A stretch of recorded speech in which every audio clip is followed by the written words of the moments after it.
Okay, so I'm going to go through this practice exam. So first of all, the instructions. So basically, you'll have one entire day to do this. So I'm going to release this at basically Thursday morning, and you'll have basically until the end of Thursday. So the beginning of Thursday to open, end of Thursday, you have to do it and submit and upload your photos of this. So unlike the exams we had in class, I'm making this entirely open book.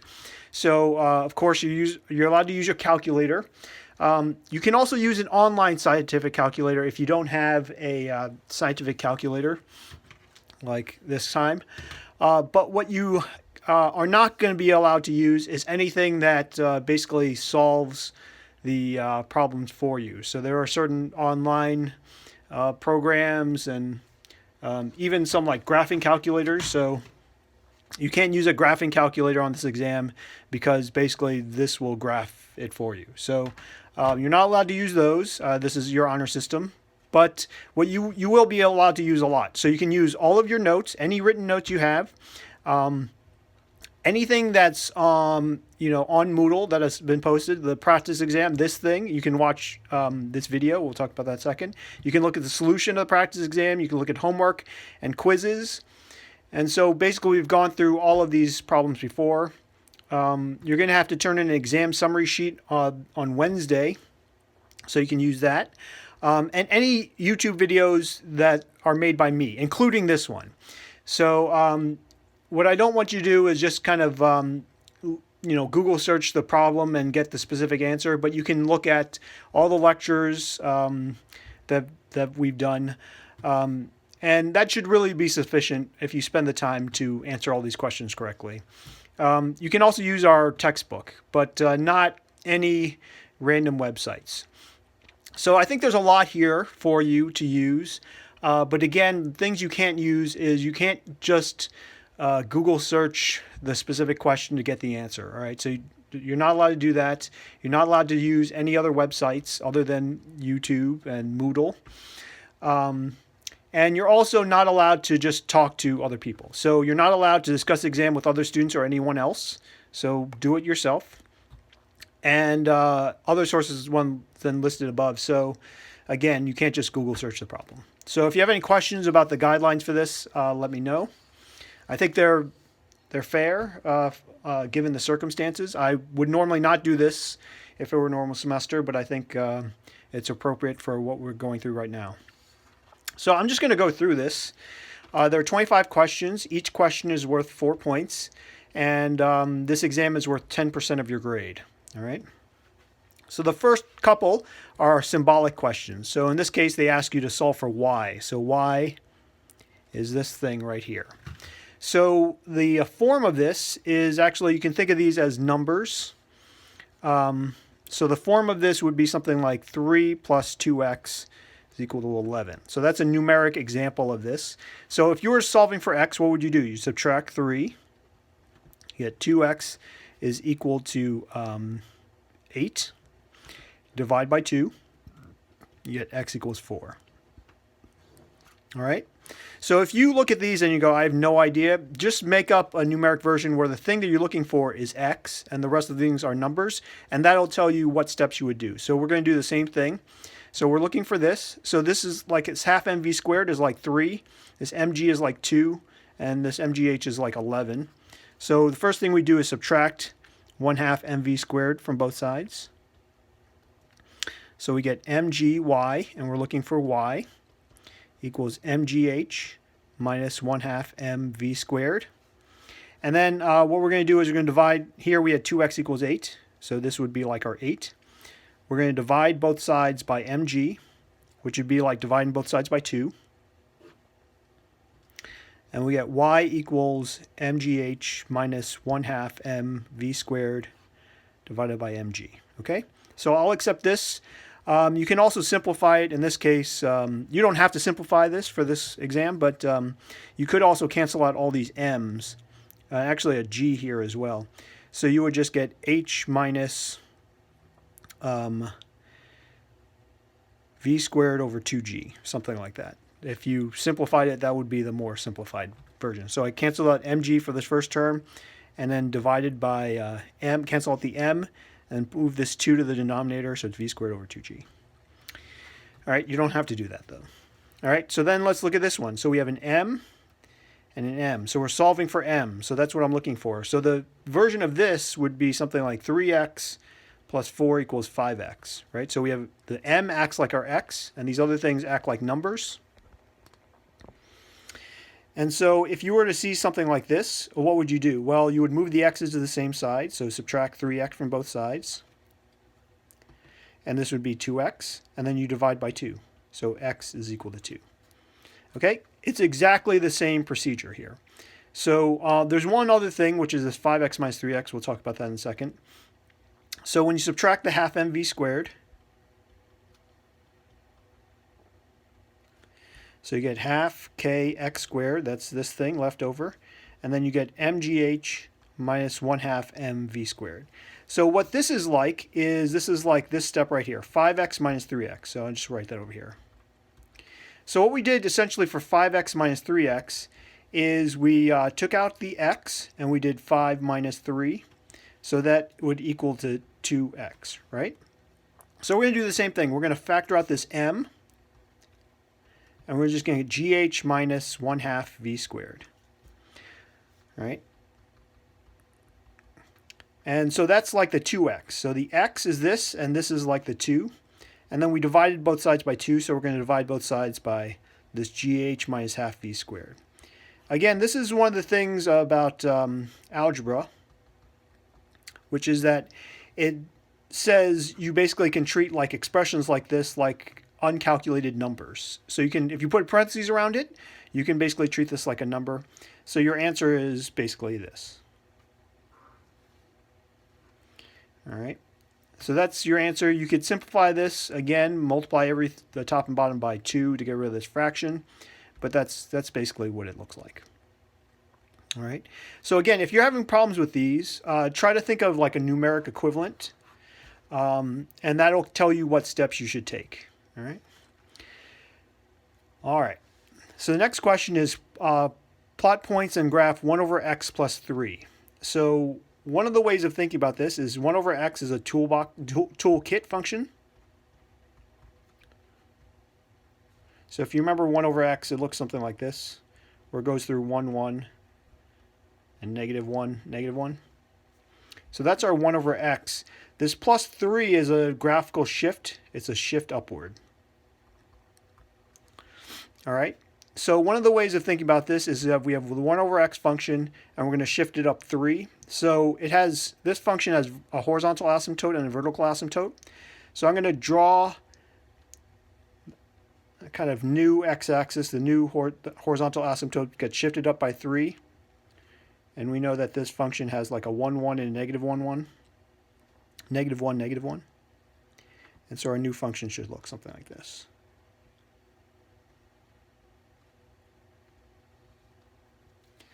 All right, so that's basically this function just shifted upward by 3. So you should know this pattern, recognize the toolkit function, and then recognize what this adding the 3 outside the function does. All right. So for example, if you saw something like 1 over x plus 3, this plus 3 would be considered in the function, and this would be a left shift by 3. All right, because that's in the function, that shifts it left or right. If it's outside the function, then that shifts it up or down.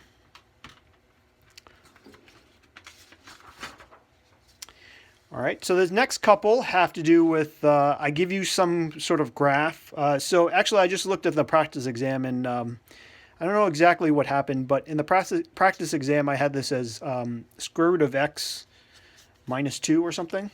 But in this version of it, it's just square root of x. I think something got messed up in the translation of this, but so let's just do square root of x. So we want to identify this transformation. So if you multiply a number to the outside of the function, that's going to be a vertical stretch. So this is a vertical stretch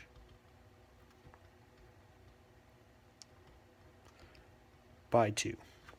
All right, so it's outside the function, so that makes it vertical, and it's 2, so that stretches it.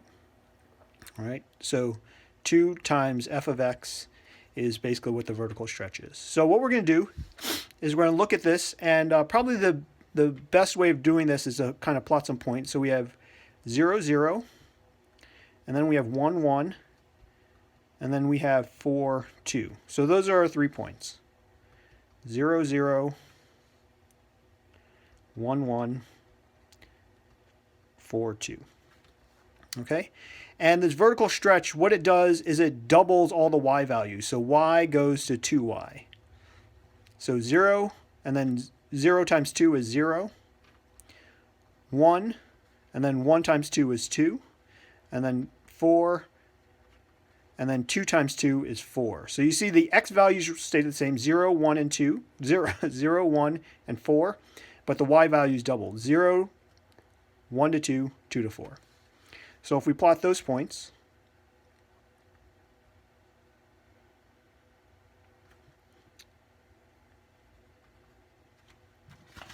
we get this. So that is the vertical stretch. Okay, and you can see basically it's like the original function just stretched out vertically. All right, identified transformation, which is this. Okay, so if you see something like this, it's inside the function that tells you that it has to be horizontal. And in this case, it's a horizontal stretch by 2. Okay, so remember, a lot of rules between the vertical and horizontal are reversed. So if you see a fraction less than 1, between 0 and 1, that is going to be a stretch in x. So it's inside the function, so it's horizontal. And when it's a half, that causes a stretch. So f of 1/2 x is a horizontal stretch. So we're stretching it this way. So let's look at our points. 0, 0, 1, 1. These come from the original function. And 4, 2. And this horizontal stretch, basically x is going to double. So x becomes 2x. So 0 times 2 is 0. 1 times 2 is 2. And then 4 times 2 is 8. So what's happened is that the y values remain the same, but the horizontal values doubled. I know this is probably a little bit confusing, but that's one of the rules we have for these graphical transformations. So we have 0, 0. Then we have 2, 1. And then we have, it kind of goes off 5, 6, 7, 8, 8, 2.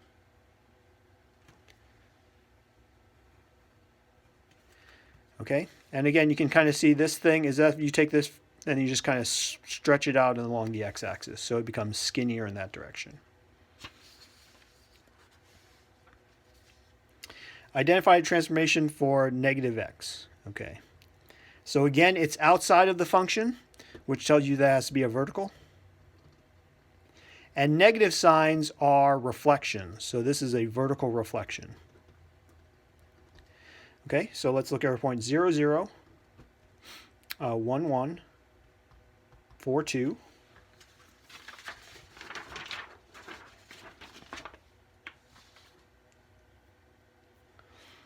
And so basically what happens is that the y values become negative y. All right, so 0, a negative 0 is still 0, but then we get 1, negative 1, and 4, negative 2. So again, the x values remain the same, but the y values turn to negative. So if we plot that, 0, 0, 1, negative 1, and 4, negative 2. So we get a graph that looks like this. And that's a vertical reflection because originally it went kind of upward. So here, it went something like this. And basically what vertical reflection does is it just takes it and it kind of flips it about the x-axis. So positive y's become negative y's, and if we had any negative y's, those would become positive y's. It just kind of flips it over. All right. Then we want to graph the inverse function. All right. So for the inverse function, one of the rules is that you switch x and y. All right. So let's look at our points. 0, 0, 1, 1. 4, 2. And we're going to switch x and y, so these are symmetric. So these first two don't change, right? If you just move switch places with these. It's still 0, 0. 1, 1, switch places, becomes 1, 1. But this 4, 2 switches places, it becomes 2, 4, right? So those x and y switch places, so you get 2, 4. So 0, 0, 1, 1, and then you get 2, 4, and it looks something like this. So that would be the inverse function. If you remember the original function looks something like this. And in general, inverse functions are going to be reflections about this diagonal y equals x line. So it was like this, and then when it gets flipped over, it looks like that. All right. And the inverse function, you may not immediately recognize this, but this is y equals x squared, at least the positive half of it. All right. So that is how you graph the inverse function, is always just switch x and y. All right, so the next couple of these are kind of the same ideas, just different functions. So here's a trig function, y equals sine x. Normally we draw sine x from 0 to 2 pi, which it goes up and then down, but here it asks you to, it does from minus pi to pi, which is fine. Remember that it just repeats the pattern up, down, up, down. All right, so this first one is half sine x. So again, it's the half is outside. So this is outside is going to tell you that's vertical. And when you see a half, that means it's going to be a vertical shrink. I think I also use the term compression, but either way it's fine, by 2. Okay, so let's look at some points here. So we have 0, 0. We have pi over 2, 1. And we have pi 0. Here we have negative pi over 2, negative 1. And here we have negative pi 0. So do I plot all of those points? I think I do, but let me just take a look. Okay, I didn't in my notes, but I'll do that now. So basically the vertical shrink, basically what it does is it takes the y value and it divides it by 2. Right, so all the y values get shrunken in half. So we can make a list here. So minus pi 0, minus pi over 2, minus 1, 0, 0, pi over 2, 1, pi 0. And so what we're going to do is we're going to take all those y values. The x values are going to stay the same.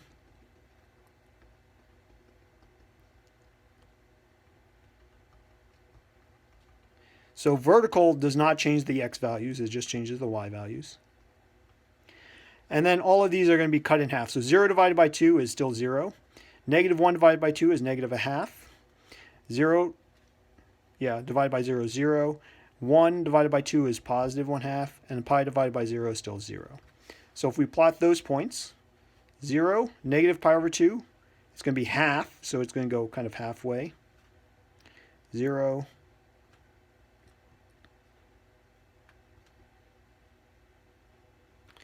okay, again, if you compare it to the original function, it's as if you took the y values and you kind of compressed them inward toward that x-axis, right? So the normal function looks something like this.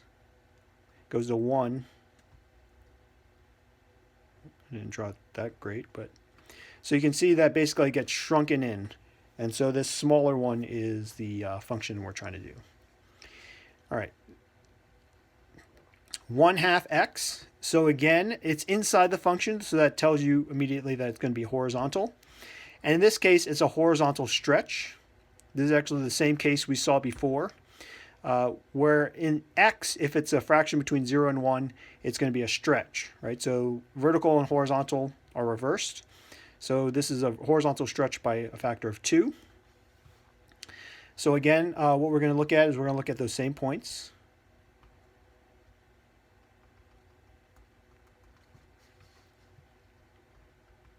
Whoops.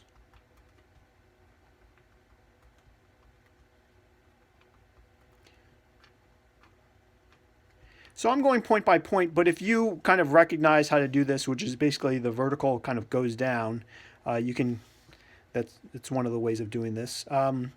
So again, basically horizontal stretch is that x becomes 2x. So we're going to double all these x values and keep all the y values the same. So let's start off by showing that all the y values remain the same. All the y values are the same. And then we're going to double all the x values. So this is negative 2 pi. Negative pi over 2 times 2 is just negative pi. 0 times 2 is 0. Pi over 2 times 2 is pi. And then pi times 2 is 2 pi.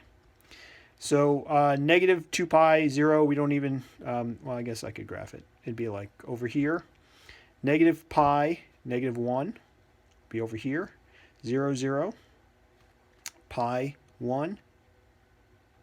And then 2 pi, 0 is over here. So our graph would look something like this.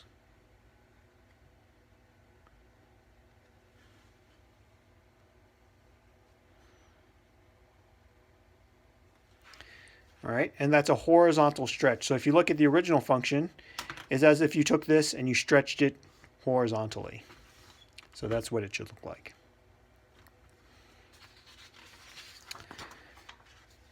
Okay, we have this. Remember, negative signs mean reflections. So again, it's inside the function. So inside the function means that it's a horizontal reflection. So that means the x turns into negative x. All right. So let's look at our points again. I'll write them over here. Negative pi, 0, negative pi over 2, negative 1, 0, 0. If you recognize how to do this, you don't have to do this point by point. If you feel like you can do this, in a way that does less writing, that's fine with me. I'm okay with seeing that. So negative pi turns into positive pi, 0. A negative pi over 2 becomes positive pi over 2.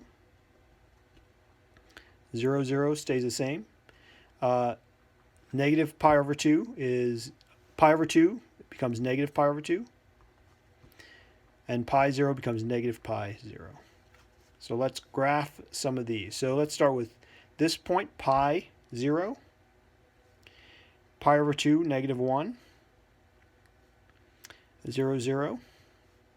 Negative pi over 2, 1. Negative pi 0. So it should look something like this.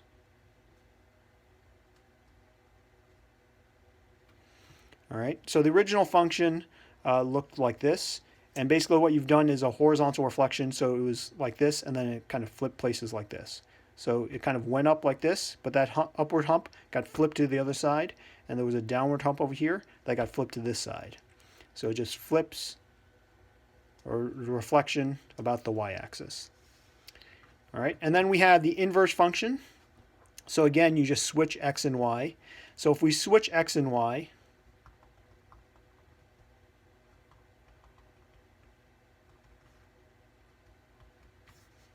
so this one has a lot of points, so it's kind of tedious. But I would say, like, if you're like really not sure how to do this, you can definitely just kind of plot points and see what it looks like.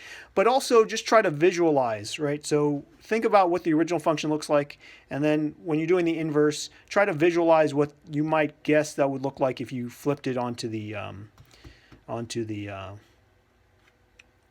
flipped it about that diagonal line, which is basically what we're doing. So we're going to switch x and y. So we get 0, negative pi, negative 1, negative pi over 2. So we just take x and y and we just exchange places.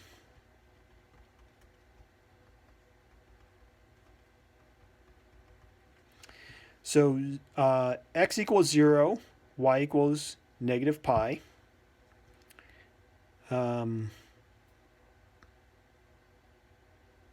Yeah, negative 1, negative pi over 2.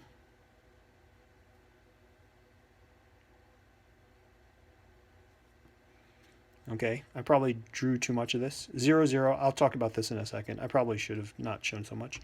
1 pi over 2. And then 0 pi. So you could show it kind of like this. Basically, it would look like this. But I'm not going to draw this whole thing, and I'll explain that in a second.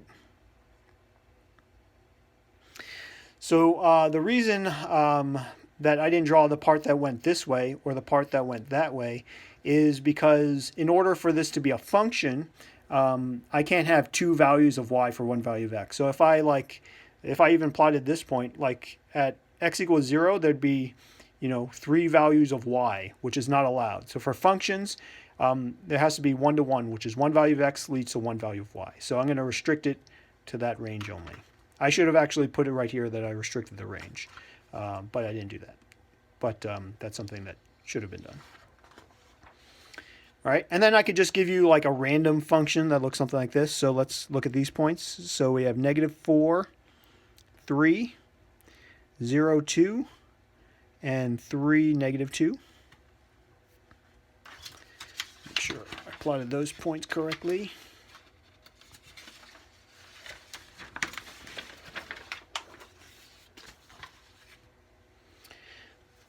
All right, so let's look at this graph right here. Okay, so we're looking at this 2x. That 2 is inside the function, so it's inside the function that tells you it's horizontal. And when you multiply by 2, that's going to be a shrink by 2. So when you see a number greater than 1 inside the function, that's going to shrink the function horizontally. So what we have is, let's look at our points.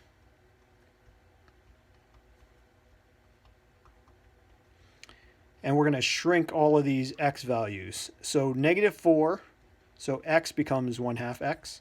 So -4, cut in half is -2, 3.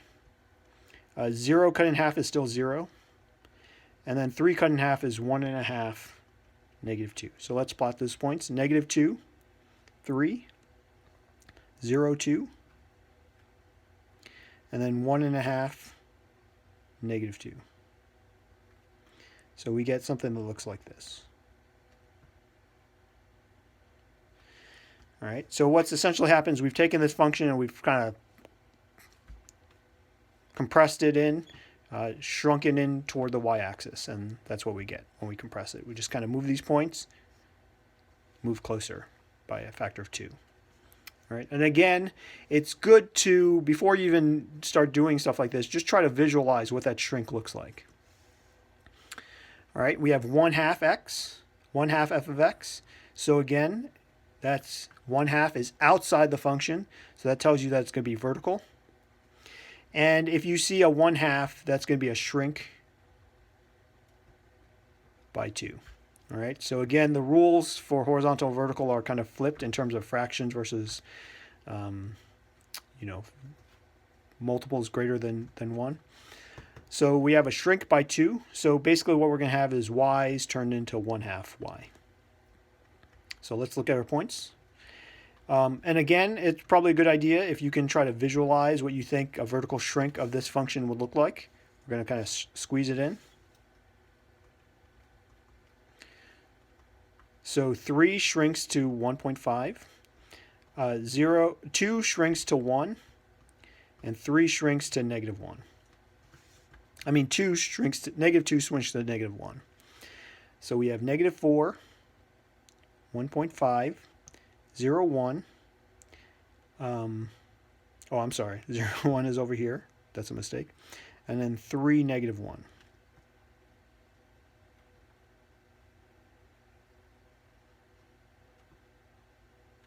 So it looks something like that. So you take this and you shrink it toward vertically, and you get something like this.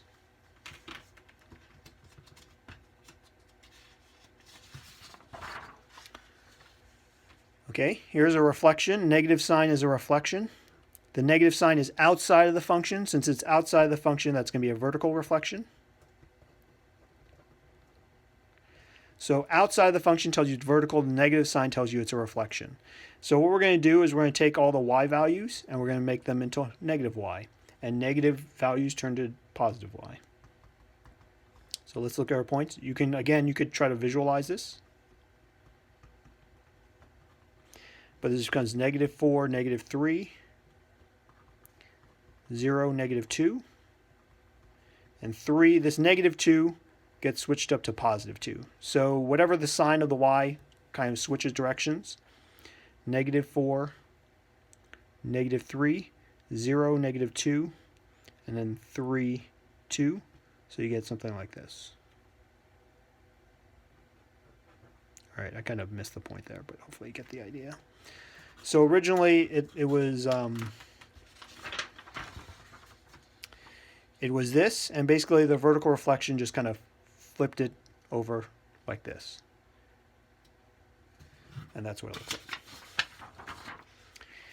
And then we have our inverse function. Again, the inverse function, what you want to do is you want to exchange x and y. So let's look at our points. -4, -4, +3, 0, 2, 3, -2. This becomes 3, -4. So these two exchange places. So 3, -4, 2, 0, -2, 3. So we get something like this. And again, the idea behind this is that this is, you take the original function and you kind of reflect it over that axis. So the original function, here, I'll just graph it because I think it's kind of interesting. 3, -2 would be here. Then we have 2, 0. You have -4, 3. So that original function looks something like this. And hopefully, it might be kind of hard to tell, but that is a reflection about that diagonal line. Okay.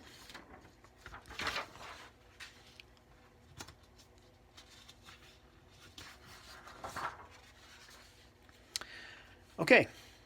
So we've got 10 more left. Find the inverse of f of x equals 2x plus 7. Okay, so there are steps for finding the inverse function. The first step is to replace f of x with y. Then this is the key step, is you switch x and y. So x and y switch places.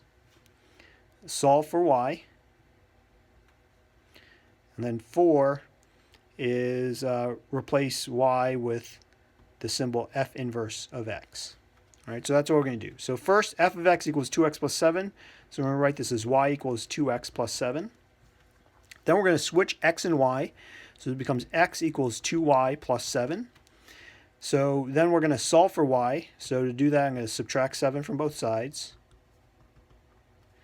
And then to solve for y, divide both sides by 2. So y equals x minus 7 over 2. And the last step is replace y with f inverse of x.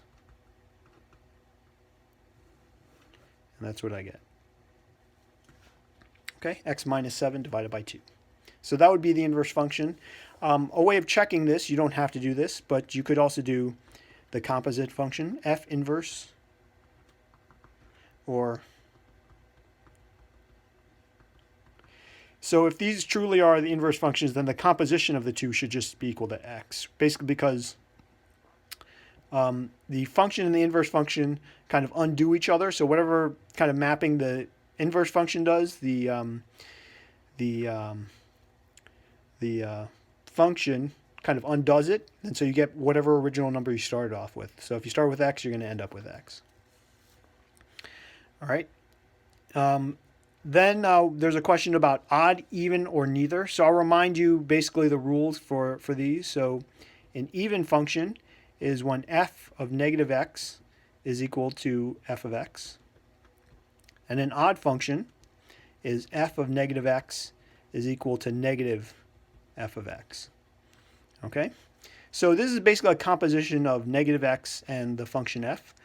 So if you figure that out first, and then you can compare it with those. So that's what we're going to do. So f of negative x, that's what we want to find first. So this is a composition. So one of the ways of doing this is f with an empty space. Just look at your original function. It's x cubed minus 6. So instead of x, I'm going to write an empty space. Minus 6 times an empty space. And then I'm going to plug in negative x. So this becomes negative x cubed minus 6 times negative x. And if you have a negative sign here and a power, you can think of this as negative 1 times x. So each factor can be taken to that power. So it's negative 1 cubed times x cubed. So you can basically distribute the negative 1 and the x with that power. And then this negative 6 times negative x, we get a double negative, which makes this plus 6x. So negative 1 cubed is negative 1 times negative 1 times negative 1, which is going to be equal to negative 1. So we get f of negative x is equal to negative x cubed plus 6x. All right, so that's not the answer. What we want to do is we want to compare that against two things. So we want to compare f of x, x cubed minus 6x. So if we compare this to this, those are not the same. So f of negative x is not equal to, that's what that line means, f of x. So it's not even. Now let's look at negative f of x. So negative f of x is negative x cubed minus 6x. If we distribute this minus sign, we get negative x cubed plus 6x. And what we find is that f of negative x is equal to negative f of x, which means that this is odd. So that satisfies the condition for the odd function. So we say that this function is an odd function. All right, so that's basically what you do. You find f of negative x, f of x, and negative f of x, and you see if these two match, that would be even. If these two match, that's odd. If neither of them match, then it's neither. Okay. Solve the following exponential equation using the natural logarithm. All right, so when you do these kinds of problems, the first thing you want to do is solve for e to the x. Okay, so that's number one. So to solve for e to the x, I'm going to subtract 3 from both sides. So I get e to the x is equal to 25. All right, easy enough. So in order to solve for x, we have to apply the inverse function. All right, so the idea behind this is we're going to take the natural log of both sides. So natural log of this side and the natural log of the other side. So we're going to put this in there and this side in there. So taking the natural log of both sides, if two things are equal, you do some same procedure to both sides, they're still equal. And then we're also going to use the fact that natural log of e to the x is equal to x. So natural log and e to the x are inverse functions, so that means they undo each other. So you just get whatever's inside of there comes out. So that's what we're going to do. So the first step, take the natural log of both sides. This side becomes x, and this side is natural log of 25. Okay, and that's the answer. I'll accept that. If you want, you could also calculate it, right? So in your calculator, we have the natural log function. So the natural log function on this calculator is this ln button right here. So ln 25, you can see what this value is. There are better, yeah, there we go. And 3.22 if you want, but let's say 3.2. All right.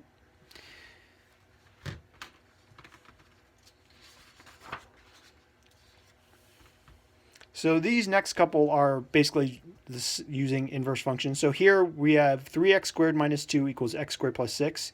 So again, the first thing you want to do is solve for x squared. So I'm going to subtract x squared. So 3x squared minus x squared is the x squared kind of factors out. 3 minus 1 is 2. And I'm going to add 2 to both sides. And I'm going to divide by 2. So I get x squared is equal to 4. Okay? Now when you reach this point, what we're going to do is we're going to take the square root of both sides. So we're going to take the square root of one side and the square root of the other side. So whatever this side is, we're going to put it under the square root, and whatever this side, we're going to put it under the square root. And we're going to use this idea, this is again inverse functions. Square root of x squared is equal to x. So the square root and x squared are inverses, so they kind of cancel each other out, and you get whatever is on the inside. So we're going to take the square root of both sides. So we're going to square root this side, square root this side, and then on one of the sides, you should do a plus or minus when you do a square root.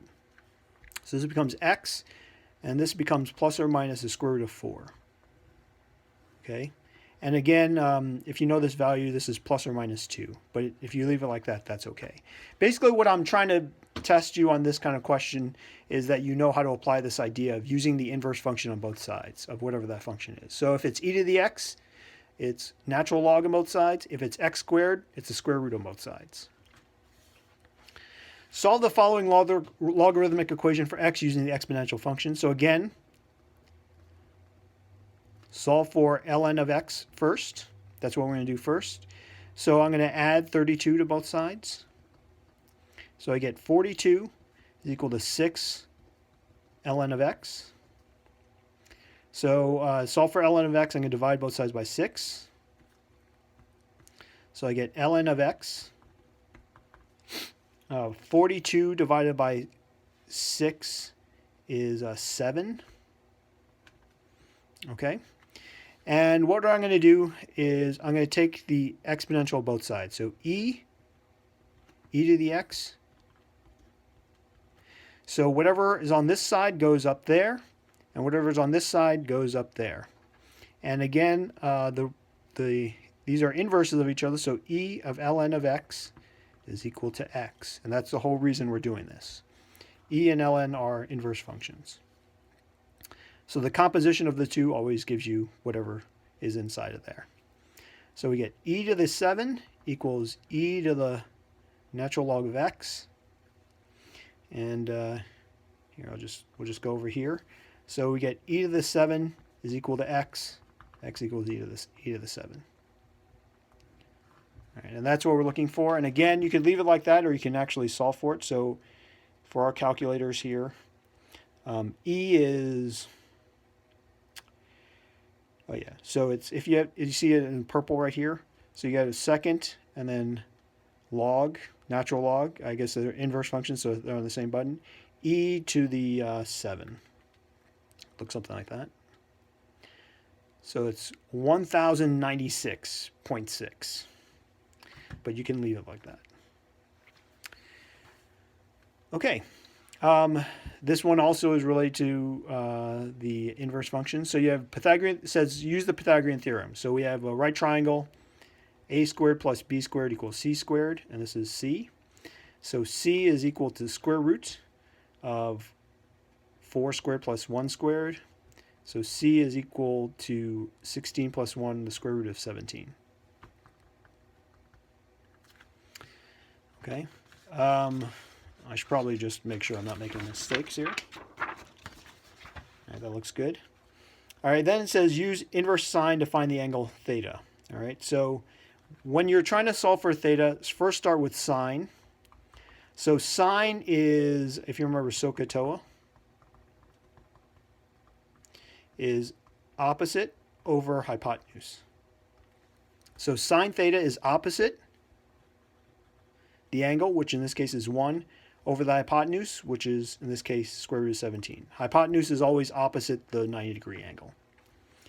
All right, so if you have something like this, if you want to solve for theta, it's the same kind of idea. You have to take the inverse function of both sides. So we're going to take sine inverse of whatever's on the right side, and we're going to take sine inverse, whatever's on the left side, sine inverse of whatever's right side. So whatever's over here goes in there, whatever's over here goes in there.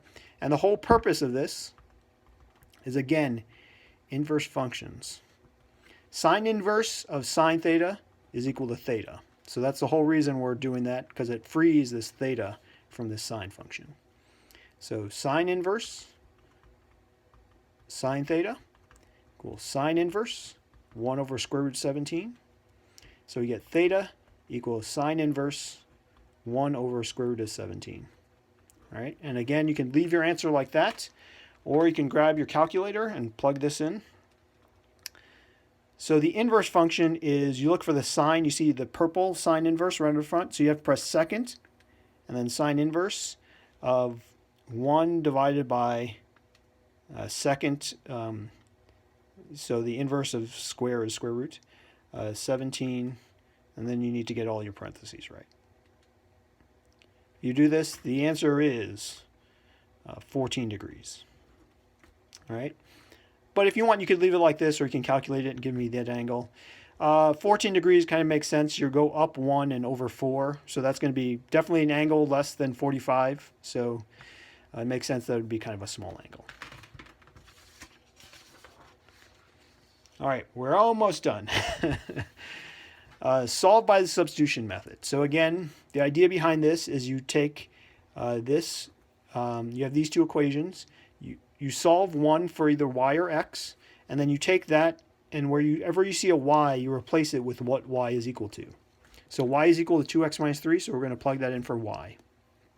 So in this equation, it's 5x minus 2y, but instead of writing y, we're going to write 2x minus 3. That's the whole idea. So in this case, they solve for y, but if it wasn't, then you just have to solve one of these equations for x or y and then plug it into the other. So we're going to distribute this 2. And 5x minus 4x plus 6 equals 10. So x plus 6 equals 10. 5x minus 4x is x minus 6.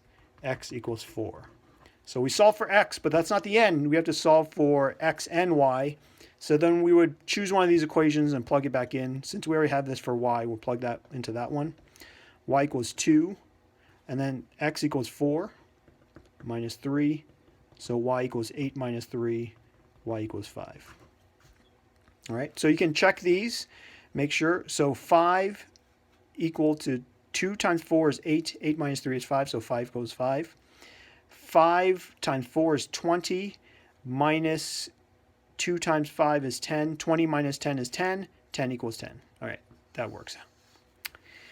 All right, then we have some non-right triangles. So this is, you have to use the law of sines. So we have this angle, angle C, angle A, and then we have this side, and we're looking for this side. So the law of sines says sine A over side A is equal to sine angle B over side B equals sine of angle C over side C.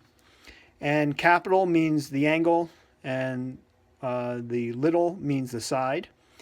So in this case, what you're trying to do is figure out what you know. So we know sine A, and we're looking for A, so we definitely want to use this one. And then we don't know angle B. Actually, we could figure it because they add up to 180, but we don't know side B. So we could figure out this, but we don't have that. And then side C, we have the angle and we have the side, so we can. So that's what we're going to use. So we're going to use this one version and this version together.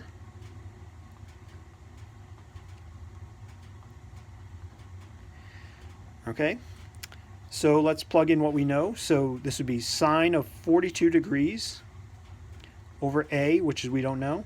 Sine C is sine of 96 degrees. I should put these in parentheses. Over 12. And again, the procedure that I like to use for this is just flip both sides. So you flip both sides and get A over sine of 42 degrees equals 12 over sine of 96 degrees. And then to solve for A, we multiply both sides by sine of 42. And this cancels out. So we get A equals 12 sine 42 degrees over sine 96 degrees. So let's plug that in. 12 times sine 46 degrees, 42 degrees, divided by sine 96 degrees. I get A equals 8.1. All right. So it's not asking you to solve for every side and angle, just that one side. Make sure that's the answer I got. That is. All right, we're almost done. So on this exam, basically, you know, the way I grade these things is I just expect you to show your work, to show me that you know how to apply the procedures. All right, so this one is law of cosines, and it says find angle A. All right, so we have the three sides, and we're looking for this angle. So there are three forms of this, but the form that we're going to use, since we need this angle, is we're going to use this side and this angle. So a squared equals b squared plus c squared minus 2bc cosine angle A. So remember that this side and this angle have to match up, and then you just fill in with the other sides. So we're looking for this angle, so it makes sense that that should be in the law of cosines equation. And then we know everything else except this cosine A. So this is 6 squared equals 4 squared plus 3 squared minus 2 times 4 times 3 times cosine of A. So let's just do some calculations. So this is 36 equals 16 plus 9 minus 8 times 3 is 24 cosine A. So this is 25 minus 24 cosine of A. So one thing I did see when people were doing this on the homework is I saw some people did this where they subtracted 25 minus 24, but you can't do that because this is multiplied by cosine A, right? So you have to kind of treat this as like together, right? So what you would do here is you subtract 25. So this is 11 is equal to negative 24 cosine A. Divide both sides by negative 24. So you get negative 11, I wrote that as pi, negative 11 over 24 is equal to cosine of A. And then to find this, we have to take the cosine inverse of both sides. So cosine inverse of negative 11 over 24 equals cosine inverse of cosine of A. So this side is just equal to A, and this side is equal to cosine inverse negative 11, keep writing pi, negative 11 over 24. And that is our answer. So let's see if that actually works. So again, second and then cosine gives you cosine inverse. Negative 11 divided by 24. That's not the answer I got in my notes. Let me think for a second.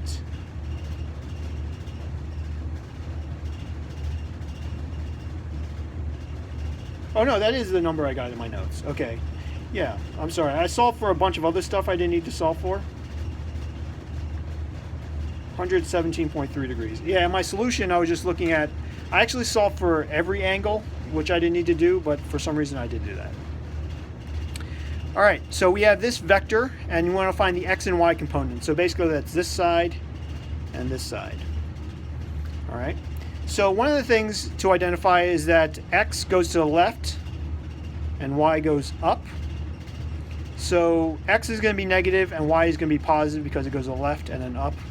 So that's one of the things you could do. So there are two approaches here.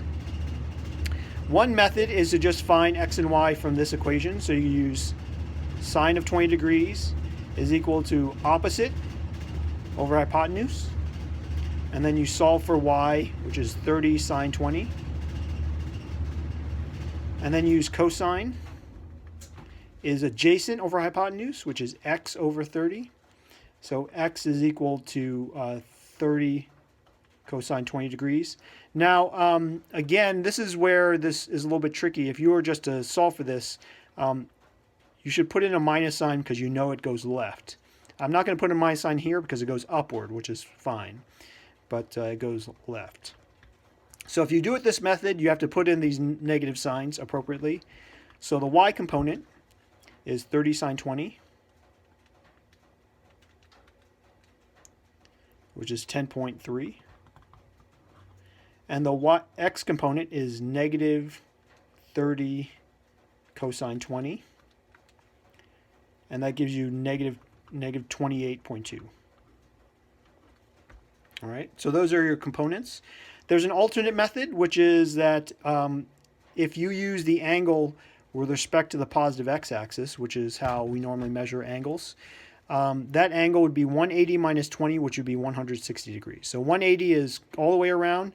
You subtract 20 because you don't go that far, and you get 160.